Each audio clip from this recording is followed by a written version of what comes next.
The night sky burned red above a ruined planet. Ships fell like dying stars, their trails of fire stretching across the darkness. Explosions shook the ground, and the once beautiful city now lay broken and silent.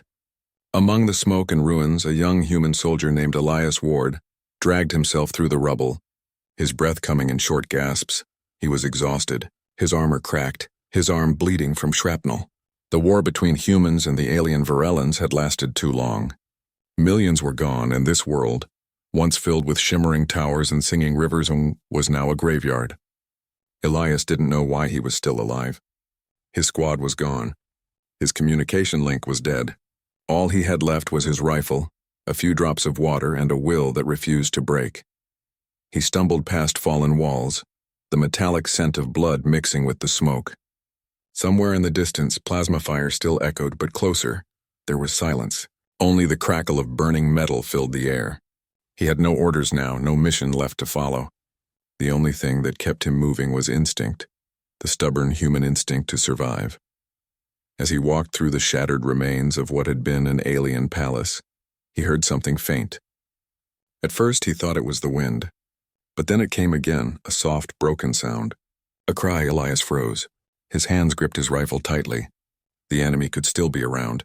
Carefully he followed the sound, stepping over broken glass and twisted beams. The cry grew clearer, weaker, filled with pain. When he turned a corner, his breath caught. There, beneath a fallen marble column, was a girl, not human. Her skin had a pale silver glow, almost like moonlight. Her long hair shimmered with faint blue strands tangled with dust and blood. Her arm was pinned under the rubble, and her eyes, large, violet, and bright even in the dark, were filled with tears. For a moment, Elias just stared.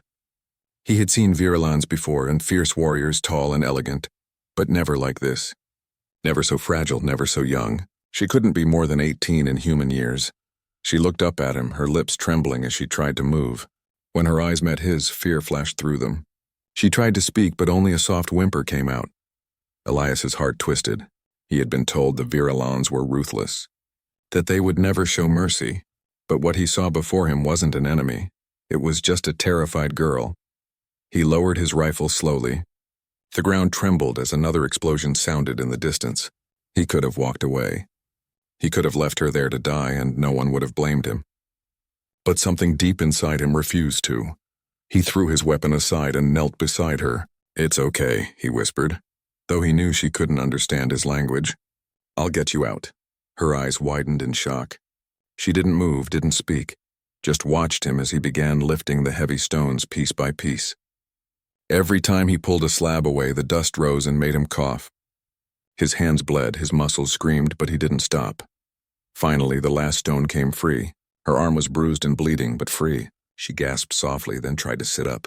He offered his hand without thinking, and she hesitated only for a moment before taking it. Her skin was warm, warmer than his, and faintly glowing in the dark. For a brief second, their eyes met again. Elias smiled, tired but gentle. "You're safe now," he said softly. She didn't understand the words, but she felt the kindness behind them. Her lips trembled as she whispered something in her language, a sound like music, soft and broken. Elias didn't know what it meant, but he understood the feeling.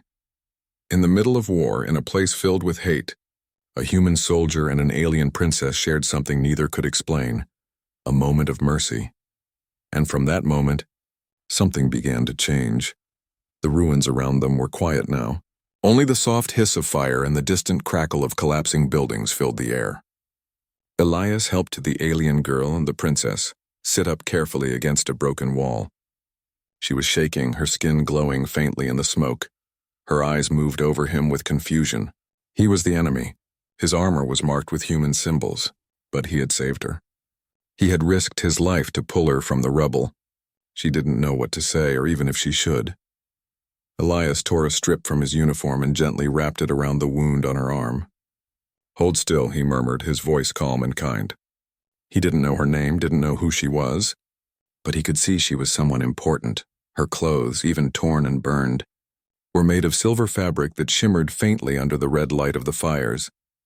As he tied the bandage, he noticed something strange, a scent. It was faint at first, almost lost in the smoke, but it grew stronger the closer he was to her. It wasn't perfume nor anything artificial. It was natural, soft and clean like wildflowers after rain. A scent that didn't belong in war. The fragrance mixed with the burning air, and somehow it made the moment gentler.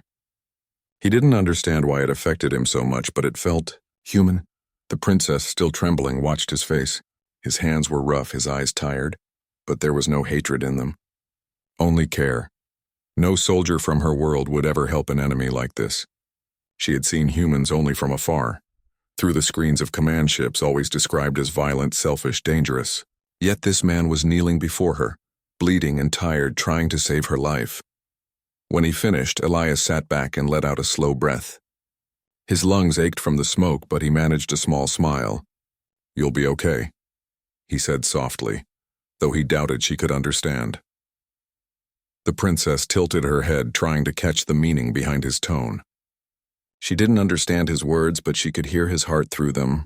His voice was steady and warm, a sound of peace in a world that had forgotten it. A sudden boom shook the ground again. In the distance, more human ships were retreating, chased by Varellan fighters. The war wasn't over, not yet. Elias knew he had to leave before reinforcements arrived. If the aliens found him here, they would kill him on sight. He stood slowly and picked up his rifle. The girl flinched, thinking he might turn on her now that she was free. But instead he slung it across his back and reached into his pocket, pulling out a small capsule of water. He held it out to her. "Here," he said, her eyes widened. Water was rare now. She hesitated, unsure if it was safe, but when he smiled again, that tired human smile, she took it with shaking hands and drank. When she looked back up, his face was softer than before. There was no pride in his expression, no fear, no anger. Just something quiet. He pointed toward the sky where lights flickered, the direction of her people. "Go," he said. "Find your own." She didn't move. She just stared at him as if her mind couldn't accept what was happening. Why was an enemy showing her kindness? Why had he risked everything for her? Elias took a few steps back, but before turning away, she reached out suddenly and grabbed his wrist. Her fingers trembled as she whispered something in her own tongue. A question, soft and filled with confusion. Her voice shook as she asked, "Why, help me?" Elias froze. He didn't know how to explain. He looked at her, his expression gentle and honest. "Because," he said quietly, "you were in pain." She didn't understand the words, but she understood the feeling. Her violet eyes filled with tears, glimmering under the red sky. Elias gave one last faint smile, then turned and walked away into the smoke, his figure fading between the ruins. The princess sat there holding her arm, her heart trembling. Around her, the air still carried his scent, not of metal or war, but of earth and human life. For the first time in her life, she felt the meaning of compassion, and as the fires burned around her, the alien princess realized she would never forget the human who saved her.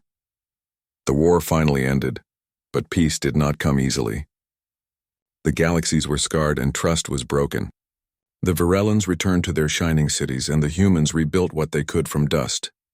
Treaties were signed, leaders changed, and history slowly buried the pain. But not everyone forgot. Elias Ward returned to Earth a different man. The battlefield had taken his strength, but not his heart. His medals meant little to him now. When people called him a hero, he only smiled quietly and looked away.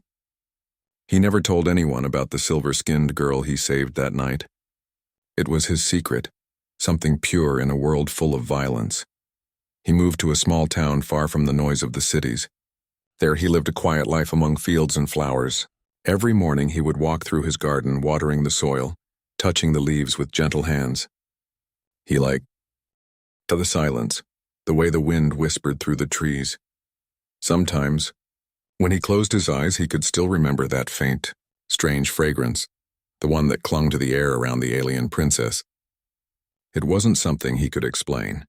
It had stayed in his memory like a piece of light trapped in darkness. He wondered if she had survived, if she ever thought about him. Maybe she had forgotten. Maybe she had returned to her world, to her palace, to a life where humans were only shadows in stories. Still, whenever he smelled flowers after rain, his chest tightened, and a quiet sadness filled his eyes. Far away on the distant world of Varela, The princess, and now Zira of the Silver Throne, had also changed. She was no longer the frightened girl trapped under rubble. Years had turned her into a queen, her heart strong, her voice powerful. Yet behind the crown and the calm smile, she carried a memory that refused to fade. In her dreams she saw the human's face, the one who had lifted stones with bleeding hands just to save her. She remembered his eyes, his gentle voice, and the way he smiled even when surrounded by destruction. She had never learned his name. Her people had told her that humans were selfish creatures, but his actions had shattered that belief. She began to wonder if peace could exist, not written by leaders but by kindness like his. Many nights she would walk alone through her garden under twin moons. The air there was filled with glowing flowers that smelled faintly of the same scent she had carried since that day, a fragrance she could never forget.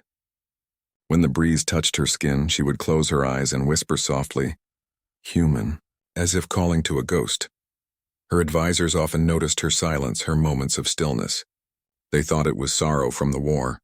None of them knew that deep within her heart lived a memory of one act of mercy, a moment that changed her forever. Years passed, but neither forgot the other. Elias grew older. His hair turned silver, his hands rougher. He often sat by his garden window watching the stars, wondering what kind of world she ruled now. He didn't hate the aliens anymore. How could he when one of them had shown him eyes filled with innocence and gratitude? Sometimes children from the village would visit him. They loved his stories of space, of faraway worlds, glowing cities, and strange skies. But he never told them about her.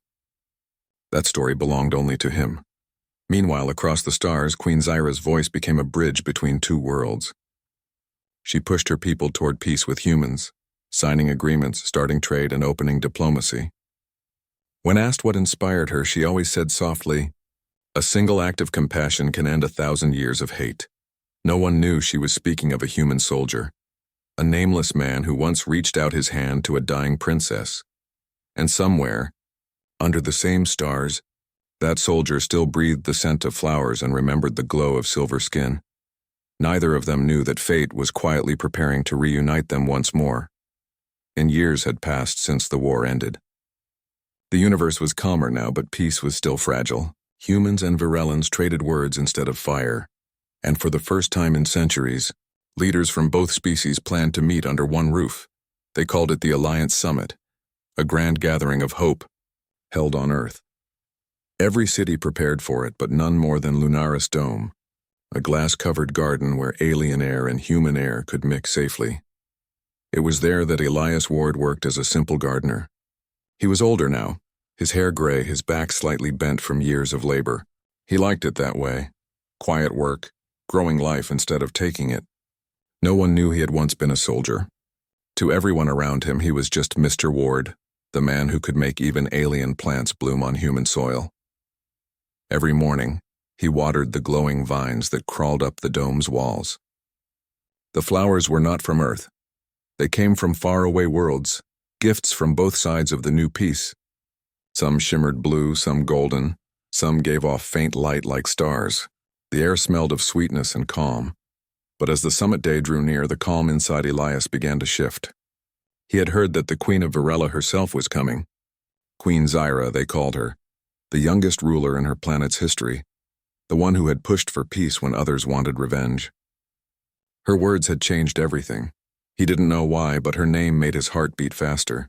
It was just a name, yet it felt familiar. The morning of the summit arrived.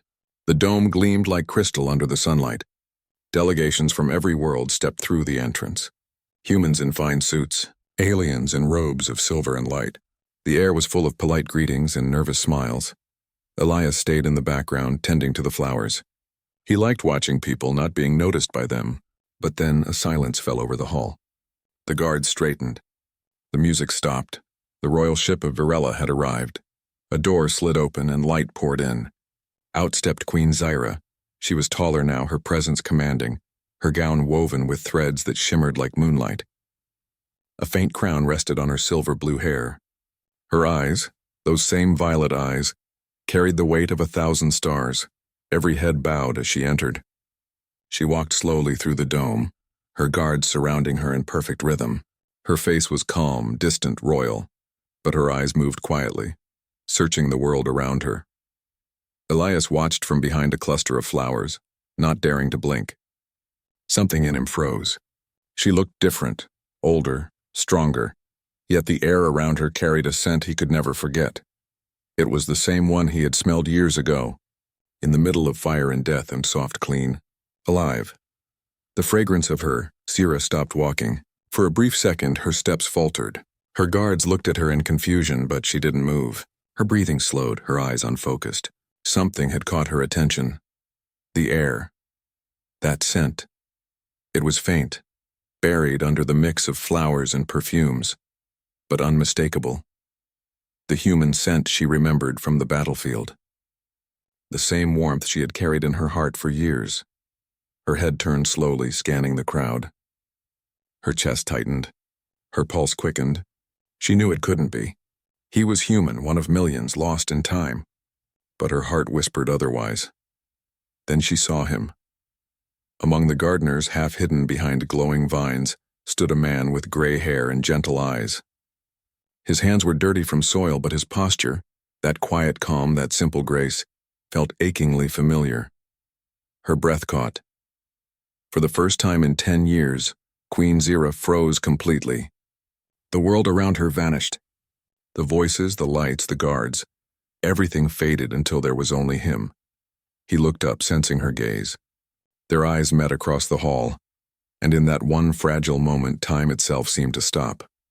She caught his fragrance again, the same one from that burning world, and the memories rushed back like a flood. The rubble, the pain, his voice saying softly, "Because you were in pain." The queen, the warrior, the ruler of 1,000 cities. She stood still like a child remembering a dream. Her heart whispered his name, even if she had never known it. The human, the one who saved her. The moment their eyes met, everything around them seemed to vanish. The voices of diplomats faded. The sound of guards' footsteps disappeared, even the light felt still. For Queen Zira, it was as if the years had melted away, and she was once again that frightened girl under the ruins, staring up at the human who had saved her life. Her lips parted slightly, but no sound came out. She couldn't believe it. The man before her was older now, his hair silver, his shoulders bent. But those eyes, those warm, steady eyes, were the same. The same eyes that had looked at her without hatred, without fear. Her heart pounded painfully in her chest. She took a step forward, then stopped, unsure if she was dreaming. Elias, on the other hand, stood frozen among the flowers, completely unaware of the storm inside her. He recognized her instantly. The shimmer of her skin, the violet glow of her eyes, how could he ever forget? His hands trembled, his breath caught in his throat. He had thought she was gone forever, a memory lost to time. And yet here she was, and alive, radiant, and impossibly real. The silence stretched. People around them whispered, confused by the sudden stillness of their queen. But Zira didn't care. She couldn't look away from him. Her guards exchanged nervous glances, unsure why their queen had stopped. One of them stepped closer, whispering, "Your Majesty, is something wrong?" She didn't answer. Her eyes were fixed on the human gardener, who now looked both awed and unsure of what to do. Finally, she took a slow breath and began to walk toward him. Each step echoed softly against the marble floor. The crowd parted silently, watching in curiosity and confusion. Elias wanted to move, to bow, to hide, anything, but his legs refused to obey. All he could do was stand still and watch her come closer, that familiar glow surrounding her like light through glass. When she stopped just a few feet away, their eyes met again. For a heartbeat, neither spoke. It was as if the universe held its breath. The fragrance in the air, the same scent that had once drifted through the smoke of war, surrounded them again. For her, it was proof that this was not a dream. For him, it was the scent of a memory that had never left his soul. Queen Zira's voice trembled softly as she spoke, her tone unsure, fragile, so unlike the confident ruler she had become. "It's you," she whispered, her words quiet enough that only he could hear. Elias blinked, his throat dry. "Your Majesty," he said softly, unsure how to address her. She shook her head gently, her silver blue hair brushing against her shoulders. "You saved me," she whispered again, as if saying it aloud would make it real. So long ago. In the fire. You were there. He looked at her, the corners of his lips lifting in a small, humble smile. I didn't think you'd remember. Her eyes shimmered with emotion. Remember? She said, voice breaking. Every night. Every single night. Elias lowered his gaze, feeling something heavy and warm build in his chest. He had dreamed of this moment, but he had never believed it would come true. The hall was still. The audience, the ambassadors, even her guards seemed frozen, uncertain what they were witnessing. But they all felt something, a deep, quiet connection between two souls who should never have met, yet never forgot each other. Elias spoke softly, his voice filled with wonder. You've changed, he said. You're a queen now. Zyra smiled faintly, tears glimmering in her eyes. And you are still kind. For a long moment, they simply stood there, the queen and the gardener, 2 worlds apart yet joined by one act of mercy. Finally, she turned to her guards and said firmly, Leave us. The words shocked everyone, but her tone was calm and royal. The guards hesitated, then obeyed, stepping back to the edges of the hall.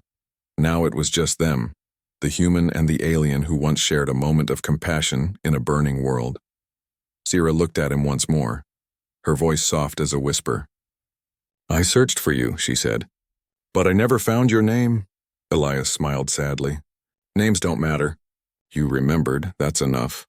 Her heart ached at his simplicity, his humility. She wanted to speak, to thank him, to tell him how that single act of kindness had changed everything. But no words came. Only tears, silent and shining, slipped down her cheeks. And as they stood there surrounded by flowers and light, she finally understood what her heart had been missing all those years. The human fragrance she had carried in her dreams was standing right before her again. The dome was silent. Every face in the hall watched as Queen Zyra stood before the old human gardener. No one dared to speak. The scene was too strange, too fragile. A queen and a common man staring at each other with eyes full of something unspoken. Her guards shifted uneasily. The human officials looked confused. But Zyra didn't care about any of them. Her world had narrowed to one single face, the man who once carried her out of the ruins and into life.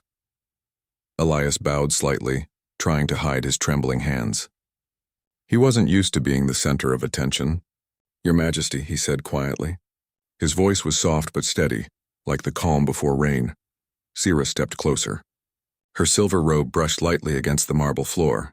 She could see the years in his face, the lines around his eyes, the tired look of someone who had seen too much. But his eyes, they were still the same gentle brown that had looked at her without fear on that burning night. Her voice shook as she spoke. You remember the ruins? He nodded slowly. Yes, he said. How could I forget? She swallowed hard. You saved me. You lifted those stones with your bare hands. You were hurt and yet you helped me. Elias gave a faint, humble smile. Anyone would have done the same. Zyra shook her head. No, she said softly, her voice firm. Not anyone. Many would have walked away. Many did. You didn't. The hall remained completely silent. The humans and Virellans watching didn't understand all their words, but they could feel the emotion in every sound. Elias looked down at the ground, embarrassed by her gratitude. It was war, he said quietly. People were dying on both sides. I just didn't want one more to die that day. Zyra's eyes softened. She took another small step closer. That choice, she whispered, changed my heart forever. He looked up, confused. What do you mean? She drew a shaky breath. When I became queen, they wanted me to continue the hatred, to rebuild armies, not peace. But I remembered you, the human who could have left me to die but didn't. I remembered your voice. Because you were in pain. Those words stayed with me. Her voice trembled, but she didn't hide it. Every treaty I signed, every peace I fought for, and it was because of you. You showed me that mercy is stronger than any weapon. Elias felt something in his chest tighten. He had lived quietly for years, thinking his small act had meant nothing. Now hearing her words, his eyes burned with tears. He didn't know what to say. I never thought, he murmured, that helping one person could matter so much. Zyra smiled faintly, tears shining on her silver cheeks. It mattered to me, she said. It changed my world. For a moment, silence hung between them, the kind that says everything words cannot. Then she did something that shocked everyone. Slowly, the Queen of Virella, ruler of 1,000 cities, knelt down before the old human gardener. Gasps filled the dome. Her guards moved in panic, but she raised her hand to stop them. Her voice, soft but steady, carried across the hall. "This man," she said, her eyes never leaving Elias's, "saved not only my life, but my soul. Without his kindness, there would be no peace between our worlds today." Elias tried to protest. "Your Majesty, please, stand up." "You shouldn't," but she shook her head gently. "You knelt once years ago to save me. Let me kneel now to honor you." Tears rolled down her face as she spoke, but she smiled through them. Elias didn't know what to do. He reached out with shaking hands and helped her stand. As she rose, the crowd erupted into applause, soft at first, then louder, spreading through the hall like a wave. Humans and aliens alike clapped together, united in a rare, shared feeling. Elias looked around, stunned, then turned back to Zira. She wiped her tears, still smiling softly. "Do you see, Elias Ward?" she whispered. "You thought you were just saving one life, but you saved 2 worlds." He blinked, speechless. Then he smiled. That same gentle, humble smile from so long ago. "I'm just glad," he said quietly, "that I found you again." She looked at him, her heart full. "You never really left," she replied. "You lived in my memory all this time." And for the first time since the war, both of them felt complete. 2 souls who had once met in pain, now standing together in peace. After the ceremony, the crowd slowly faded away. The dome lights dimmed, leaving behind a quiet stillness that felt almost sacred. The night outside was peaceful, with twin moons hanging low over the alien capital. Elias walked behind Queen Zira as she led him through the palace corridors. The halls shimmered with soft blue light, the air filled with the faint scent of crystal flowers. He didn't speak. He was still trying to understand everything that had happened. The queen kneeling before him, the applause, the way the whole hall had looked at them as if time itself had stopped. Finally, she stopped at a small door and smiled. "There's something I want to show you," she said softly. When the door opened, Elias froze. It was a garden, but not just any garden. It was filled with plants that looked almost like the ones on Earth. Tall green leaves, roses of strange colors, vines that glowed faintly in the dark. A small fountain bubbled in the center, and the air was warm and sweet. He stepped inside slowly. This looks like Earth," he whispered. Zira nodded gently. "It's my memory garden," she said. "I planted it after the war. Every flower here reminds me of the day you saved me. The scent, the color. I tried to recreate what I remembered." Elias felt his throat tighten. He walked to a corner where a single white rose stood taller than the others. Its petals shimmered softly like frost. "This one," he said quietly, "smells just like the flowers near my old home." She smiled. "That's because it's from the seed you gave me. Before you left." He blinked, confused. "Seed?" She nodded. "When the medics came to take me away, I was holding a small pouch. Inside was one seed. You placed it in my hand before I passed out. You told me to plant it when I felt safe again." He looked down, his eyes wide with disbelief. "I'd forgotten that," he murmured. I just wanted you to have something living, something that might grow." Her smile trembled. "It did grow, Elias. It became this." She gestured to the glowing garden around them. "You gave me a seed of peace." For a moment they stood there in silence, the soft hum of the fountain filling the air. Then Zira spoke again, her voice low and full of feeling. "You never came back. I searched for you, after the war ended." Elias sighed. "I didn't think you'd remember me," he admitted. "You were a princess, and I was just a soldier who got lucky enough to be there." She looked at him firmly. "You were never just anything. You were the reason I survived, the reason I changed." He smiled faintly, his eyes glistening. "And you're the reason peace lasted this long." Sarah stepped closer, her long silver hair catching the moonlight. "When I smelled that fragrance today, the same one from that night, it felt like time stopped. I didn't know whether to cry or smile. I just froze." Elias chuckled softly. "Guess I still wear the same old soap." She laughed quietly, the sound soft and warm. "It was that scent that brought everything back. I remembered your hands, your voice, the pain, the kindness. I thought I would never see you again." He looked at her with gentle eyes. "But you did," she nodded slowly. "Yes, I did." Her voice dropped to a whisper. "And I don't want to lose you again." Elias hesitated, then took her hand. Careful, respectful, unsure if it was allowed. But she didn't pull away. Her fingers were cold at first, then warm, like the world breathing again after a long winter. They stood under the twin moons, surrounded by the quiet music of the garden. No guards, no ceremony, no politics, just two souls who had once found each other in chaos and found peace again in silence. After a long while, Zira spoke softly. "Do you ever wonder, Elias, why we met that day?" He thought for a moment. "Maybe the universe was tired of war," he said. "Maybe it wanted to remind us that compassion still mattered." She smiled, the kind of smile that holds tears behind it. Then the universe chose well.